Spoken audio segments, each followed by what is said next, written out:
Good evening, brothers and sisters in Christ. This evening I want to talk to you a little bit about politics. I know it's lots of people's favorite topic, but it's a topic that has always been with humanity. Humans have always picked sides and debated and argued about this point and that point. And, we will definitely be talking a lot about politics this year, as it is an election year. But what does the Bible have to say about politics, about our government? And the kind of go-to passage for government is good old Romans 13. Everyone must submit himself to the governing authorities, for there is no authority except that which God has established. The authorities that exist have been established by God. Consequently, he who rebels against the authority is rebelling against what God has instituted, and those who do so will bring judgment on themselves. For rulers hold no terror for those who do right, but for those who do wrong. Do you want to be free from fear of the one in authority? Then do what is right, and he will commend you. And it goes on in verse 6. This makes everybody happy. This is also why you pay taxes. For the authorities are God's servants who give their full time to governing. So this is a nice passage if the person in authority is someone you voted for or you like, but it kind of makes us uncomfortable when that authority is someone we don't agree with, someone we don't like. But this is an extension of the fourth commandment. Honor your father and mother. Luther, of course, explained that commandment as obeying your parents and those in authority. So, as Christians, it is a part of our commandments to obey the government. But then we turn to John 19. This is Jesus before the earthly authority of Pontius Pilate. So, this is John 19. Pilate replied, "It is your people and your chief priests who handed you over to me. What is it that you have done? What is it you have done?" Jesus said, "My kingdom is not of this world. If it were, my servants would fight to prevent my arrest by the Jews. But now my kingdom is from another place." So, Christ's kingdom is not of this world. As we heard yesterday in John 14, he is the way, the truth, and the life. He has prepared a place for believers, for you and me.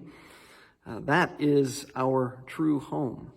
This world is temporary. The leaders, the authorities in this world are temporary. Heaven is our home. So now we find ourselves with feet in two kingdoms, you might say, two different worlds. And I chose this spot in church to show that, right? We've got a foot in the kingdom of this world. We are citizens of this nation. We submit ourselves to the authorities of this nation. But on the other hand, look at that.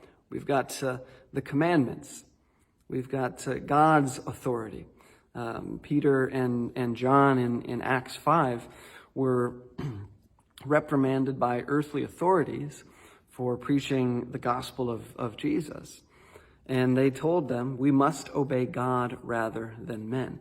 So we obey earthly authorities, but when that comes in conflict with our Christian faith, we must obey God rather than men. If the government commands us to sin, we must obey God rather than men and go against the government.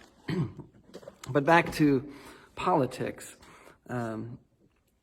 We can argue and debate about our views on this or that, but we remember Jesus' words that his kingdom is not of this world. We are part of his kingdom, and we must not let anything get in the way of that kingdom. We must have Christ and his kingdom first in our lives. If our arguing or debating or political views get in the way of our faith, our relationship with Jesus Christ, we've got a problem. Also, if our political views, our opinions or whatever get in the way of our loving our neighbor as ourself, that is also a problem. You get into some more breaking of God's commandments. So we walk a fine balance in this life as Christians. We glorify God by being good citizens, but we also glorify God by loving our neighbor, by not getting our feelings, our opinions so heated that they hurt our neighbor, that they cause God's kingdom to suffer. If somebody's looking at us and saying, well, if that person is a Christian, I don't want to be a Christian. No. Instead, we stick to the Word, we study the Word, and we help the people around us, especially our brothers and sisters in Christ, to look forward to that day when we don't have to worry about which kingdom, which nation, which authority we have to bow to. We look forward to the day when all of that will be gone, and it will only be Jesus Christ, that eternal kingdom prepared for us by Christ himself. And so we help our brothers and sisters in Christ to help each other to see that, to remember that. And we have to take an honest look at our own opinions, our own actions. Are we hindering our brothers and sisters in Christ? It's a lot to think about, a lot to pray about. But remember, we put Jesus first, put his kingdom first, put our neighbor before our opinions and feelings, because we know that Jesus did. He submitted himself to the earthly authorities, even though he was wrongly accused.